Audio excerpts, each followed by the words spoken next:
All right, guys, hear me out. So, we've all been fed this twist, especially from the show, that Jon Snow is actually Aegon Targaryen, the son of Rhaegon and Lyanna Stark.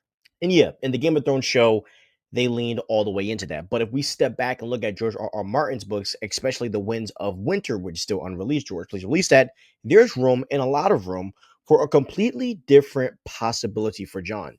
And this is the question that I want to bring today. What if Jon Snow isn't a Targaryen at all, but comes from another Valyrian bloodline entirely? And let's get into it. Valyria wasn't just House Targaryen. So the Targaryens were literally minor players in Valyria, and there were dozens of noble houses who descended from Valyria, some more powerful, more ancient, and potentially even more magically inclined than the Targaryens. Houses like Valyrian, Celtigar, and even some extinct ones we don't fully know of yet. And the Targaryens survived the doom because they had left Valyria beforehand, and that is a historical fact. But who's to say other Valyrian houses didn't also scatter to survive? And what if one of them ended up in Westeros in secret? And that opens up the door to Jon Snow's origin, that's even deeper than we think, right? Now, let's talk about Jon's features, right? And how they don't entirely line up with Targaryen traits whatsoever, because we've seen all of the signs. Jon has dark hair, dark eyes, and none of the traditional silver blonde look that most Targaryens possess. Now, yes, some Targaryens had darker coloring, especially if they mixed bloodlines, but it's still odd, especially when you consider that Rhaegar was such a silver prince figure. But what if Jon's Valyrian blood came from another source entirely, one with darker features? Remember, Valyrian magic and traits show up in a lot of ways in the ability to bond with dragons, prophetic dreams, resistance to heat, maybe even warging or green sight, though that leans more into the old gods. So maybe Jon's magical gifts, like his strong bond with ghosts or his deep connection to the wall, they're not Targaryen specific, but maybe his bloodline connects to another ancient Valyrian family that dabbled in a different kind of magic.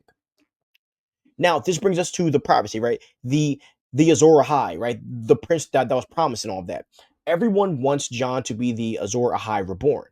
And sure, he fits the bill in some ways, reborn under a bleeding star, amidst salt and smoke, etc. But what if we've been looking at this prophecy too narrowly? And what if the blood of the dragon needed for the prophecy isn't just Targaryen blood, but any Valyrian descent? That would mean Jon could still be the guy, but not necessarily Rhaegar's son.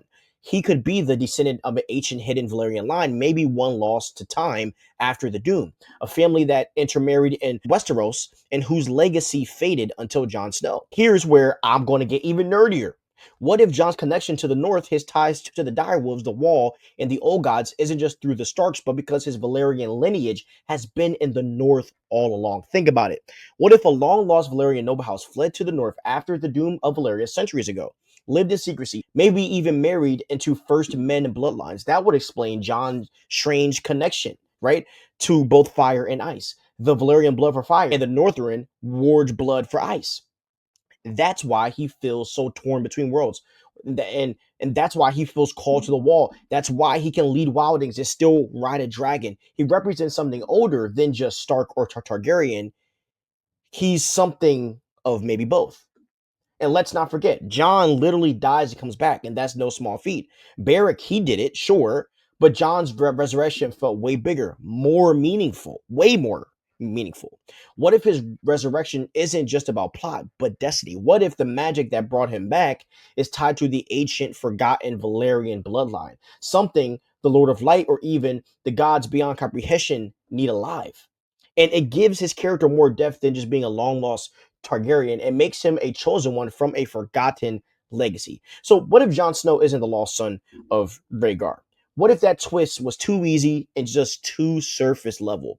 What if the real truth is buried deeper in a forgotten Valyrian bloodline that's been hiding in plain sight? Maybe even one we haven't been introduced to yet in the books. This theory doesn't take away from Jon's importance, it actually enhances it. It makes him more mysterious, more symbolic, and more mythic. He's not just fire and ice, he's legacy and destiny in a way that the show never fully captured. And honestly, I wouldn't be surprised if George R. R. Martin had something planned like this all along.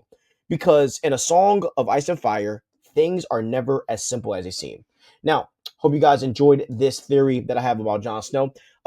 Please subscribe to the Loreverse YouTube channel for more theories and more lore. We'd love to see you guys' comments about this theory and what you think. So please like, subscribe, and ring the notification bell, and peace out.